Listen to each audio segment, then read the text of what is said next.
Halo 3 Anniversary. Wait, hold on. Okay.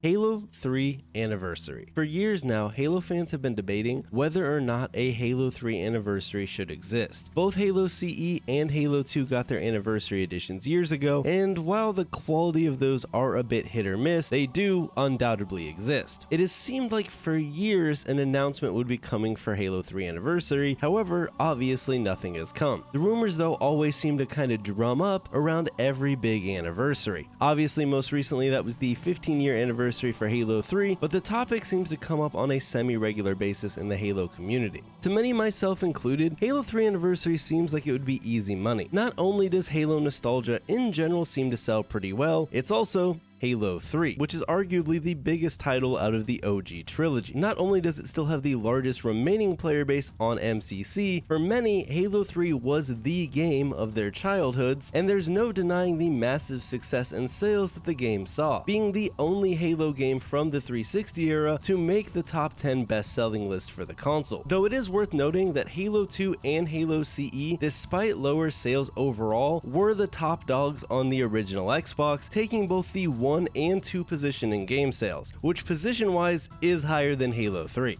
Now, while sales of Halo 3 Anniversary seem all but guaranteed, fans have questioned if one should even exist, and this is a topic that even I have gone back and forth on. For years, I was on the side of us not needing one. Unlike Halo CE or Halo 2, which were obviously original Xbox titles, which not only looked more aged by modern standards, they were also just harder to go back and play at the time, which today isn't really the case because of the Master Chief Collection. Now, Halo 3 also still holds up relatively well with the improvements in frame rate and resolution brought forth by that collection. Though to be clear, things like facial animations are very much of its time. Halo 3's gameplay also, while considered slow by many modern gamers, holds up very well for the fans of the game. And the MCC version, while not being a true one-to-one experience with the 360 title, plays very well today, albeit maybe a little more forgiving than the title that we grinded back in 2007. Halo 3 is also pretty much the last remaining game from the original trilogy to sport a somewhat popular player base on MCC, though even that is fading as time goes on. While social games are still relatively easy to find, ranked matches do often have long waits and end up in uneven matches against the same handfuls of players who regularly make new accounts. So it is worth at least considering the impact that a possible Halo 3 Anniversary would have on the MCC. While it's not likely every MCC Halo 3 player would move on to the potential Halo 3 Anniversary, the likelihood is that many would, making an already niche title even more niche. Now, in reality, the population of old games really shouldn't be a concern when debating what to develop in the future, but I did figure it was something at least worth mentioning. You also have to consider the very questionable track record of the anniversary projects of the Halo franchise to date. In 2011, we got Halo Combat Evolved Anniversary, on obviously the 10th anniversary of Halo CE. This game has very mixed reception, and you could honestly say maybe even the reception leaned toward the bad side. It had poor art style choices and lighting that almost ruined the atmosphere of the OG game, and it reused a lot of Reach assets, which is a little uncanny when you're playing it in the anniversary graphics. It also had no real multiplayer, and instead shipped with a playlist that was in Halo Reach, which included some maps remade for Halo Reach, and some game modes that basically had modified Reach settings to try and play more true to Halo CE. The Anniversary Edition also runs off the bad Gearbox port in the first place, which has all sorts of inconsistencies to the Xbox title. Then after this, in 2014, we got Halo 2 Anniversary. Now this came with the Master Chief Collection, which had its own slew of problems, but focusing specifically on H2A, the campaign was mostly pretty well received and a lot of people seemed to like it, and the blur cutscenes in the Anniversary campaign are absolutely perfect. Now multiplayer though is a much more widely contested debate. I could spend a lot of time talking about it, and I've even done a whole video on why I think Halo 2 Anniversary's multiplayer is a bad remake of Halo 2, but simply put, H2A basically felt like Halo 4 minus Sprint. The guns, while they changed the models and the sounds to be more reminiscent of Halo 2, still had very similar properties to that of Halo 4, and that led to some of the guns being a little bit too easy to use. The BR was a prime example, and also the sniper were just really easy to hit your shots with. This on top of the terrible lighting that H2A multiplayer has, and the absolute lack of content, led to an H2A product that wasn't received all that amazingly. strongly. These two titles give fans plenty of reasons to be hesitant, as what they don't want to see is a butchered Halo 3 Anniversary project. If Halo 3 Anniversary was to come out, it needs to be a very strong and faithful remastering and recreation, as 343 and Microsoft have long run out their goodwill in the community, and putting out a bad Halo 3 Anniversary would not only invite the criticisms from fans, but also games media, which seem to use Halo as a punching bag on a regular basis to get clicks on their websites. We have seen the power of what a good remake can do to revive older IP. Resident Evil is one of the perfect examples, as not only is Resident Evil 4 Remake receiving endless praise from critics and fans, it also sold very well, and this isn't the first Resident Evil project to do so. Capcom in recent years has released a slew of RE remakes that have all done very well and done a fantastic job in revitalizing an IP that was honestly starting to struggle. Without the Resident Evil remakes, I'm not saying that Resident Evil would be gone, but it is certainly in a much healthier spot today, as the remakes have allowed new and old players to re-experience those old games in a new light, and allowed Capcom to sort of return to a bit of what originally made the franchise big in the first place. I personally really enjoyed the Resident Evil 4 remake, and that's without ever playing the original, or any of the other recent Resident Evil games. Basically put, Resident Evil 4 Remake was the introduction for me to a franchise that I will probably now continue to check out for future titles, and that was purely due to the well done nature of a remake, and I know I'm not alone in this feeling. Just for some perspective on how well Resident Evil 4 Remake is doing, it has now sold over 4 million copies and is the second fastest selling Resident Evil in history, just behind Resident Evil 6, which even Capcom has stated that they expect it to overtake. That is the power of a good remake. Another great example recently was the remake of Dead Space, an IP that had been dormant for 10 years after Visceral Games was shut down following the release of Dead Space 3. While it is unknown the future for the Dead Space IP going forward, similar to Resident Evil 4, the remake was a massive success for Motive Studio and amazingly received by critics and fans alike. In this case, showing not only can remakes revive a dead IP, but it's also possible to have a different studio come in and faithfully recreate an older game.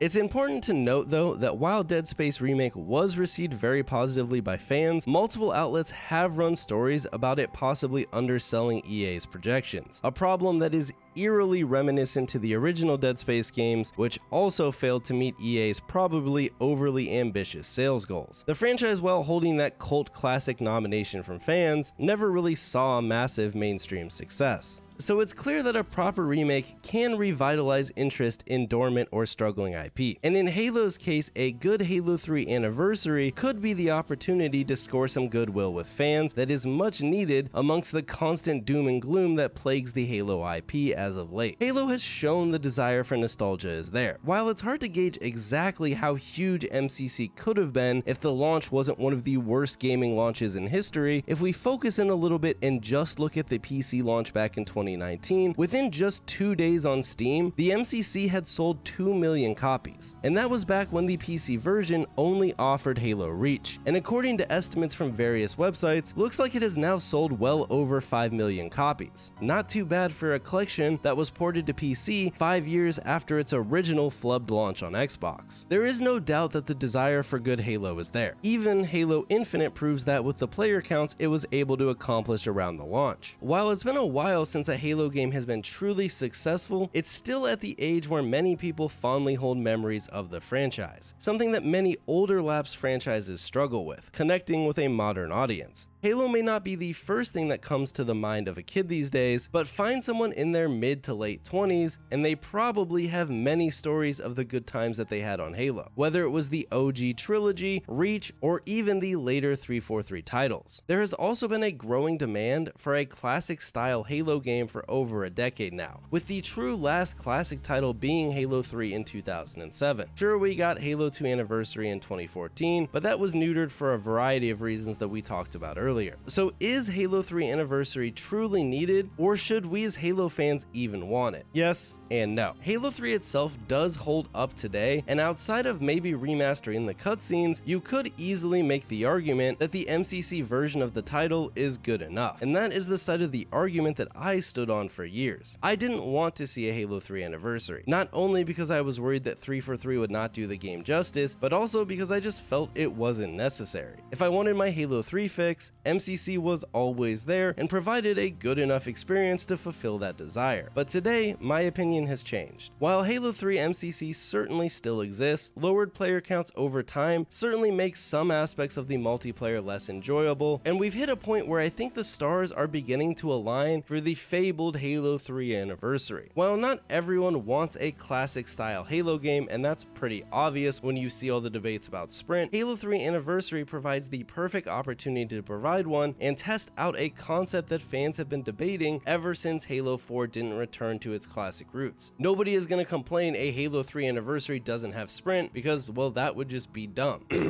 Early Halo 2 Anniversary builds having Sprint, I'm looking at you 343. However, many will debate if the next Halo title, whether it's Tatanka or even a Halo 7, should have Sprint, and spoiler, it probably will. Halo 3 Anniversary can finally answer the question if a classic style Halo game truly reminiscent of the original trilogy would be successful today, and there are many other cases in gaming that make it seem very possible. If you somehow live under a rock, Counter-Strike 2 is set to release this summer, and as a big fan of Counter-Strike, this is super exciting. But one thing that Valve has understood forever is that you don't need to massively overhaul mechanics from game to game. Little changes here and there and some slight innovations are great, but when Counter-Strike 2 comes out this summer, take it and put it side to side with Counter-Strike 1.6, and the resemblance will be shocking, which is not something that you can say for Halo Infinite and Halo CE in terms of gameplay. Counter-Strike has proven time and time again that you don't have to throw out the roots of your game to be successful, and CSGO today continues to dominate the Steam charts, and I have no doubt that Counter-Strike 2 will do the same this summer. While the recent entries in the Halo franchise had ventured all over the place in terms of game mechanics, Halo 3 Anniversary provides the perfect opportunity to return to the core of what made the original trilogy so successful. So my plea at this point is, please Microsoft,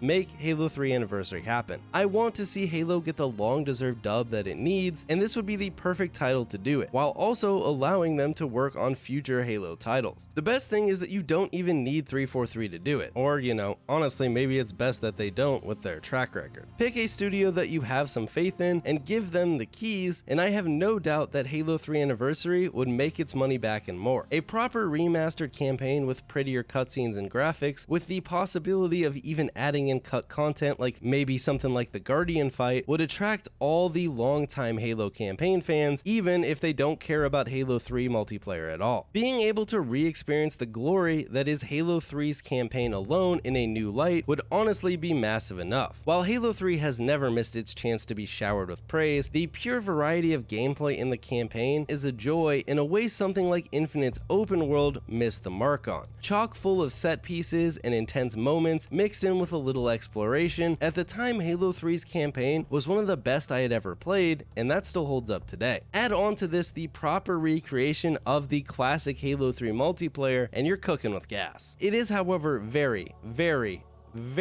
and let me drive this home, very important that unlike Halo 2 Anniversary, the game retains the feel of OG Halo 3, just with improved graphics and maybe some smaller quality of life changes for the Zoomers out there. One main reason many are so skeptical of the idea of a Halo 3 Anniversary is the potential that the game feels nothing like the original, similar to what happened with H2A. People don't want to play a multiplayer that feels like Halo Infinite minus Sprint or something along those lines. They would want the full Halo 3 feel outside of maybe some of those inconsistencies like the online hit registration that Halo 3 had back in the OG 360 days. It would also be crucial that the product ships with the proper amount of content. The easiest and most objective criticism that was levied against Halo 2 Anniversary back in 2014 was the complete lack of content. The game shipped with a whopping total of 6 maps, later adding on 1 more. And while some of those maps were some of the Halo 2 classics like Sanctuary and Lockout and Zanzibar, it would be very important that that Halo 3 Anniversary ships with all the maps to avoid this same fate. You know, maybe minus Orbital. Y'all can cut that one, and, you know, Snowbound too. And while we're at it, let's just throw out Standoff. We can just pretend the source files got corrupted or something like that. No one will question it, and we'll all just be happier gamers. Jokes aside though, just bring all the maps and game modes back in full modern glory and let the power of Halo 3 nostalgia run its course, with the opportunity to add more content over time or even bring cut multiplayer content to life. Would this end up being the most massive multiplayer game for years to come? I mean, yeah, obviously. But being serious, no, probably not, even though I wish that would be the case. But I have no doubts that this would sell well enough to more than recoup development costs, while also being a massive W in the column of fan support that 343 and Microsoft could then use to build off of for future titles in the franchise. Like MCC was supposed to be before Halo 5, but then it came out and was just a total massive piece of shit. A big question to me in a Halo 3 Anniversary would actually be Forge. While ideally, getting a Forge that has the power of Halo Infinite, or even something to combat creative mode in Fortnite, I think at launch, you could ship a mode just very reminiscent to the OG Halo 3 Forge, then possibly upgrading the Forge later on depending on the success of the title and if the desire is there. As long as a simple version is there at launch, I do believe this would be enough to kind of give the fans what they're looking for. Because at the end of the day, if you really want to create the biggest and best maps, Halo Infinite would still exist, or even, like I said, creative mode in Fortnite, which is totally killing the user-generated content market today. A simple, fun Forge mode reminiscent of the original would be enough to let people throw boxes around and crush their friends. And let's be real, can you even ask for more? I mean, you can, but let's not get greedy. To me, after years of resistance, it not only seems like Halo 3 Anniversary could be successful, it seems like we're at the point where it would be a great benefit for the franchise for new and old fans alike. And with that, I conclude the video. Type your favorite Halo 3 memory below so we can all scroll through the comments and at least for one night be filled with Halo nostalgic glory. Shout out to the supporters over on Patreon. There is now more than one, which is a huge improvement over the last video. Let's go. A few more and our editor Chipmunk will actually get to eat real food this month instead of Chef Boyardee. I kid. But the support does go a long way to helping improve the quality of the videos. And with that said, I'll see you all next time.